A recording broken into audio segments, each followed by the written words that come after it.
ये कहानी है चंबल की, जहाँ पर कुछ आदिवासी रहा करते थे, जिसमें से एक कुमार का परिवार भी था। इसमें कुमार की पत्नी बिंदी और उसकी बेटी कुमकुम उसके साथ रहा करते। वो लोग बहुत गरीब थे, जंगल में लकड़ियाँ काट कर अपना गुजारा करते। लेकिन कुमकुम रोजाना खड़ी हुई अपने घर से स्कूल जाती हुई लड़कियों को देखती और फिर एक दिन, माँ। हाँ बेटा, क्या हुआ? माँ, मुझे भी स्कूल जाना है।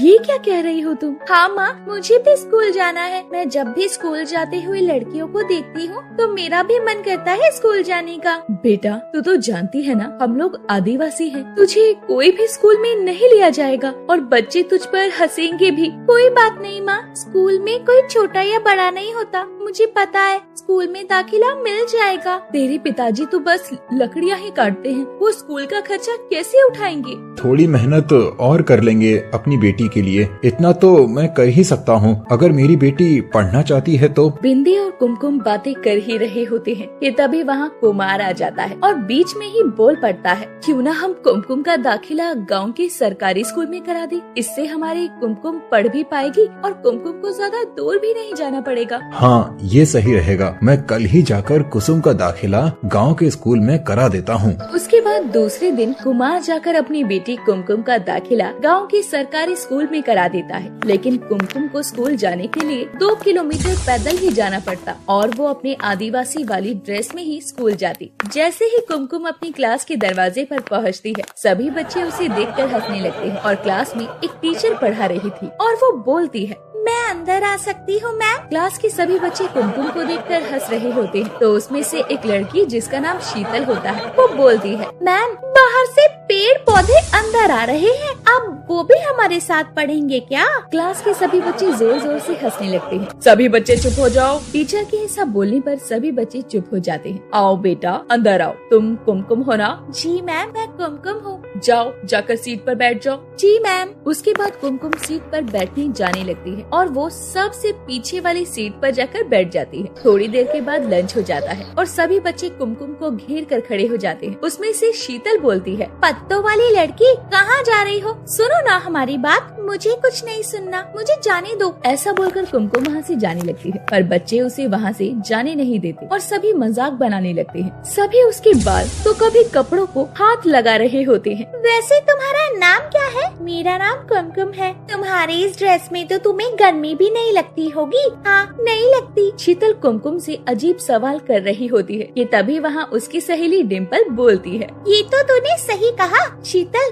तू सही बोल रही है। कुमकुम को गर्मी नहीं लगती होगी इस ड्रेस में। लेकिन कुमकुम, अगर तुम्हारी ये ड्रेस फट जाती होगी तो तुम क्या करती होगी? अरे क्या करती होगी का क्या मतलब? और पत्ते जोड़ लेती होगी। वैसे कुमकुम, अगर तुम्हारे पीछे कोई बकरी लग गई तो तुम क्या करोगी?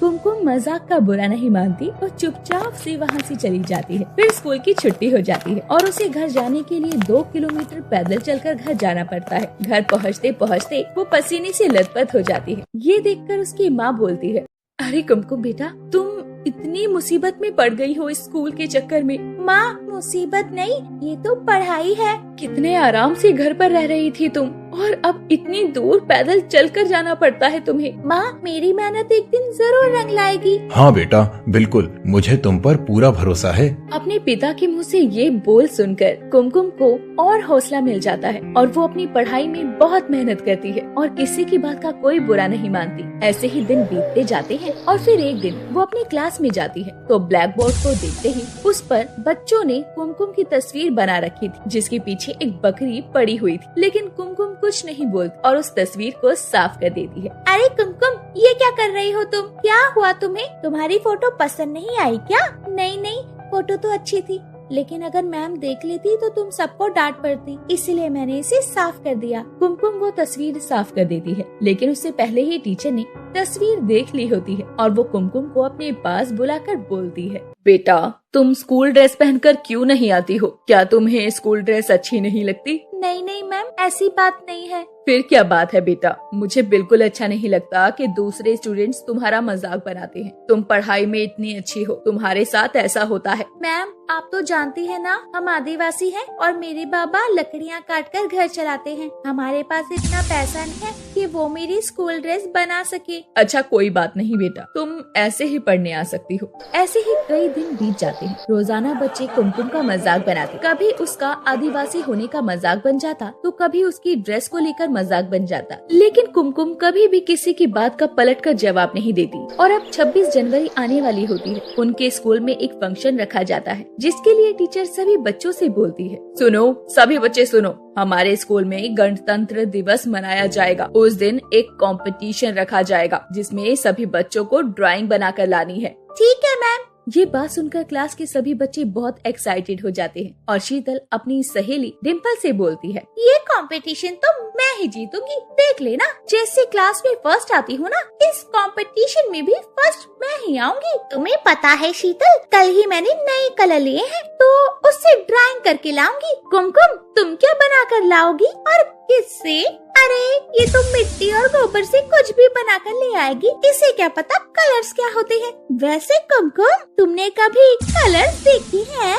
शीतल और डिम्पल की ऐसी बातें सुनकर कुमकुम को थोड़ा सा दुख होता है और कुमकुम मायूस होकर वहाँ से चली जाती है और अपने घर आकर अपने पिता से बोलती है, पापा मुझे 100 रुपए चाहिए। तुम इतने पैसे का क्या करोगी? पापा हमारे स्कूल में ना ड्राइंग कंपटीशन है, मुझे उसके लिए कुछ सामान लाना है, तो क्या आप कल मुझे 100 रुपए दे सकते हैं? ये बात सुनकर कुमार एकदम से चुप हो जाता है क्योंकि उसकी रोज की आमदनी ही 100 रुपए की थी और वो लकड़ियों को काट के 2 गठरी तैयार करता है और वो 100 में ही बिक पाई थी और वो अपनी बेटी की 100 की मांग को अब कैसे पूरी कर सकता था। कुमकुम तो वहाँ से चली जाती है, लेकिन बिंदी ये सब कुछ सुन लेती है और वो कुमार से जाकर बोलती है, क्या सोच रहे हैं जी? मैं सोच रहा था हम इतने गरीब हैं कि हम अपनी बेटी की मदद भी नहीं कर सकते। सुनिए जी, आप परेशान मत होइए, मैंने सब सुन लिया है। कुमकुम को 100 रुपए चाहिए ना, तो कल से लकड़ियाँ काटने मैं भी चलूंगी, इससे हमारी कमाई दुगनी हो जाएगी और हम अपनी बेटी कुमकुम की मदद भी कर पाएंगे। ठीक है। दूसरे दिन कुमार के माता पिता उसे 100 रुपए दे देते हैं और वो जाकर अपनी ड्राइंग का सामान ले आती है। फिर 26 जनवरी का दिन आता है। सभी बच्चे अपनी अपनी ड्राइंग बनी हुई चार्ट पेपर को स्कूल लेकर आते हैं। शीतल क्या हुआ, तुम इतनी परेशान क्यों लग रही हो? अरे यार क्या करूँ, मैंने इतनी अच्छी ड्राइंग बनाई थी पर अपना चार्ट पेपर घर पर भूल आई। क्या मतलब, इस बार तो ये कंपटीशन मैं जीतूंगी। स्कूल आने की जल्दबाजी में शीतल अपना चार्ट पेपर घर ही भूलकर स्कूल आ जाती है। तभी टीचर आकर बोलती है, तुम सब बच्चे यहाँ क्या कर रहे हो? वहाँ हॉल में कंपटीशन शुरू हो गया है, चलो सब वहाँ। शीतल अब तुम क्या लेकर जाओगी? एक काम करो, तुम क्लास में ही रुक जाओ। डिम्पल शीतल को ऐसा बोल ही रही थी कि तभी कुमकुम आकर बोलती है, शीतल तुम परेशान मत हो, ये लो मेरा चार्ट पेपर तुम ले लो, लेकिन मैं तुम्हारा चार्ट पेपर नहीं ले सकती। तुम ये लेकर चलो तो मैं ये नहीं लूंगी, और अगर मैं ये ले लेती हूँ तो तुम क्या लेकर जाओगी? मेरे पास ये दूसरा है ना, मैं ये ले जाऊंगी, लेकिन ये चार्ट पेपर तो पूरा भी नहीं है। कोई बात नहीं। कुमकुम अपना बनाया हुआ चार्ट पेपर शीतल को दे देती है और जो अधूरा रह जाता है वो खुद रख लेती है। वो दोनों बातें कर रही थी कि तभी टीचर वहाँ आकर बोलती है, तुम दोनों यहाँ क्यों खड़ी हो? और कुमकुम तुम कैसी ड्राइंग लेकर आई हो? इसमें तो अभी कलर भी नहीं हुए। ओके मैम, हम सब चलते हैं।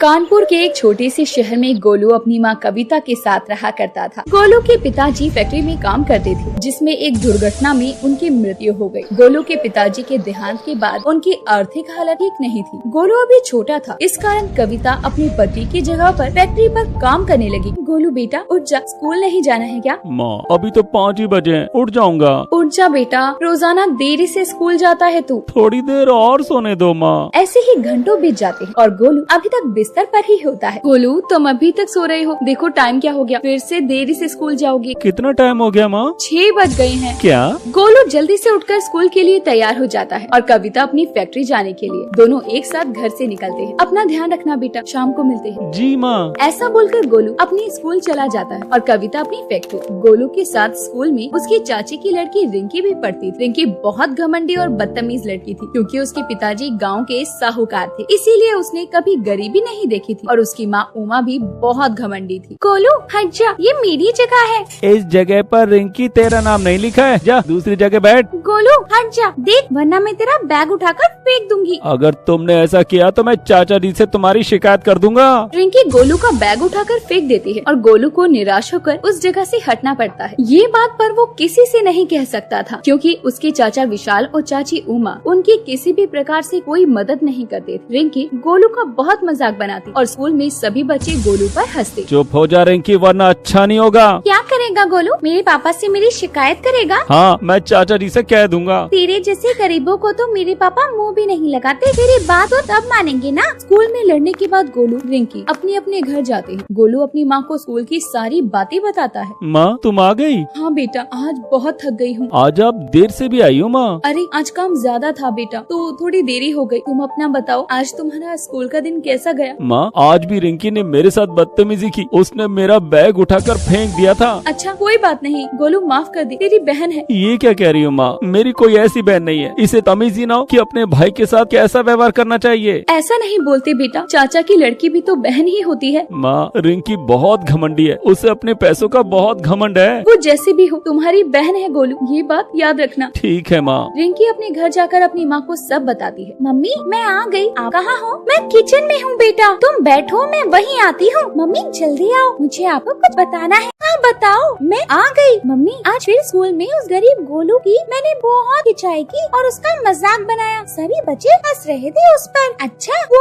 तो है ही इस लायक। हाँ मम्मी, उस गोलू की हिम्मत तो देखो, हमारे साथ हमारे स्कूल में पढ़ेगा। मैं उसे स्कूल से ही निकलवा दूंगी। तभी वहाँ विशाल आ जाता है और रिंकी उमा की बातें सुन लेता है। रिंकी मैं देख रहा हूँ तुम दिन पर दिन बहुत बदतमीज होती जा रही हो। ये सब तो नहीं सिखा रहे हम। पापा आप तो जानते हैं ना, वो गरीब गोलू मुझे बिल्कुल अच्छा नहीं लगता। बेटा वो गरीब भले ही है पर वो तुम्हारा भाई है। पापा मैं उस गरीब को अपना भाई नहीं मान सकती। ऐसा कहकर रिंकी वहाँ से चली जाती है और ऐसे ही दिन गुजरते हैं। गोलू और रिंकी की रोजाना स्कूल में लड़ाई होती। रिंकी गोलू की हर छोटी छोटी बात पर चिढ़ती। फिर एक दिन रिंकी के पिता विशाल एक नई बड़ी गाड़ी खरीद कर लाते हैं और रिंकी उसी गाड़ी से स्कूल जाने की जिद करने लगती है। पापा आज आप मुझे नई वाली गाड़ी से स्कूल छोड़ने चलो ना। बेटा तुम्हें बस लेने तो आती है? आती तो है, पर मुझे उस नई वाली गाड़ी में ही जाना है। अरे बेटा मैं तुम्हें कल लेकर चलूंगा, आज तुम बस से ही चले जाना, मुझे बहुत काम है। आज नई वाली गाड़ी से छोड़ आइए, फिर नहीं कहूँगी छोड़ने के लिए। विशाल रिंकी की बात मानता है और उसे अपनी नई गाड़ी में स्कूल छोड़ने चला जाता है। रिंकी स्कूल पहुँचते ही अपनी सभी सहेलियों को बुलाकर अपनी गाड़ी दिखाती है और रिंकी अपनी गाड़ी पर बहुत इतराती है। और ऐसे ही रिंकी रोज अपनी उस नई गाड़ी में स्कूल आती और सभी बच्चों को दिखाकर चिढ़ाती। एक दिन तभी गोलू उस गाड़ी पर एक पत्थर उठाकर मारता है। उसे नहीं पता होता कि वो गाड़ी उसके चाचा विशाल और रिंकी की है। पापा देखो गोलू ने पत्थर मारा, गाड़ी का शीशा टूट गया। गोलू तुम्हारे तो सारे कपड़े खराब हो गए, पर तुमने ऐसा क्यों किया? माफ करिएगा चाचा जी, मुझे नहीं पता था कि गाड़ी आप चला रहे हैं। गाड़ी मैं चलाऊं या कोई और, पर तुमने पत्थर क्यों मारा? अरे पापा ये गरीब ऐसे ही होते हैं, इन्हें क्या पता कि महंगी गाड़ी क्या होती है। चाचा जी मेरे कपड़ों पर कीचड़ आई थी, मुझे नहीं पता था गाड़ी आपकी है, वरना मैं ऐसा नहीं करता। ऐसा कहकर गोलू वहाँ से स्कूल में चला जाता है और रिंकी भी स्कूल आ जाती है। रिंकी गोलू से लड़ने लगती है। ये देखकर वहाँ सभी बच्चे खड़े हो जाते हैं और फिर रिंकी कहती है, गोलू तूने कभी ऐसी गाड़ी देखी भी है क्या जिसका शीशा तूने तोड़ दिया? मैं बता चुका हूँ, मुझे नहीं पता था गाड़ी तुम्हारी है। तुम इतने गरीब हो ना कि पूरी जिंदगी तुम और तुम्हारी माँ काम करेगी ना तो भी ऐसी गाड़ी नहीं ला पाओगे। ये सुनकर गोलू को बहुत गुस्सा आता है और वो पलटकर रिंकी को जवाब देता है, रिंकी मैं गरीब जरूर हूँ, पर एक दिन मैं तेरे से अच्छी गाड़ी लेकर आऊंगा। ये कहकर गोलू चला जाता है। घर आकर कविता को सारी बात बताता है। कविता उसे समझा देती है। ऐसे ही समय बीतता है। कई सालों बाद जब गोलू बड़ा हो जाता है और उसकी पढ़ाई पूरी होने लगती है तो साथ ही साथ उसकी नौकरी लग जाती है और वो रिंकी से कही हुई बातों को नहीं भूलता। माँ आज मेरी नौकरी लग गई। भगवान ने तुम्हारा साथ दिया है बेटा, अब दिल लगाकर मेहनत करना। जैसे तुमने तुमने दिल लगाकर पढ़ाई की, ये तुम्हारी मेहनत का ही फल है। हाँ माँ, अब मैं बहुत मेहनत करूँगा। उस रिंकी को गाड़ी लेकर भी तो दिखानी है। बेटा तुम वो बात अभी तक नहीं भूले हो। मैं कैसे भूल सकता हूँ। अब गोलू बहुत मेहनत करने लगता है। एक दिन वो एक आलीशान गाड़ी लेकर अपने घर के आगे खड़ा होकर हॉर्न बजाता है। उसकी माँ निकलकर बाहर आती है। इतनी बड़ी गाड़ी, ये गाड़ी किसकी है बेटा? ये अपनी गाड़ी है माँ, आओ उसमें बैठो। मैं इस आलीशान गाड़ी में बैठूं? हाँ माँ, आप ही बैठो। गोलू कविता को गाड़ी में बैठाकर पूरे इलाके में घुमाता है। तभी उसे रिंकी मिल जाती है और गोलू की गाड़ी को देखकर रिंकी देखती रह जाती है। रिंकी कैसी लगी गाड़ी? किसकी गाड़ी लेकर घूम रहे हो? तुम्हारी तो इतनी औकात नहीं है कि इतनी महंगी गाड़ी तुम्हारी हो। रिंकी ये गाड़ी हमारी है। मुझे नहीं पता था कि तुम इतनी बदतमीज हो। तुम्हें तुम्हारे माँ बाप से यही सीख मिली है क्या? कविता की बातें सुनकर रिंकी को रोना आ जाता है और वो कविता और गोलू से माफी मांगती है। ताई जी मुझे माफ कर दीजिए, मैंने आज तक जो भी गलती की है, और गोलू भैया आप भी मुझे माफ कर दीजिए। अब से मैं अपने बड़ों की इज्जत करूंगी। मुझे भी माफ कर दो रिंकी, मैंने भी तुम्हारे साथ बहुत गलत किया है। वो दोनों एक दूसरे से माफी मांगते हैं और अब उनके बीच सब कुछ ठीक हो जाता है और गोलू की गाड़ी में बैठकर रिंकी कविता घूमने जाते हैं।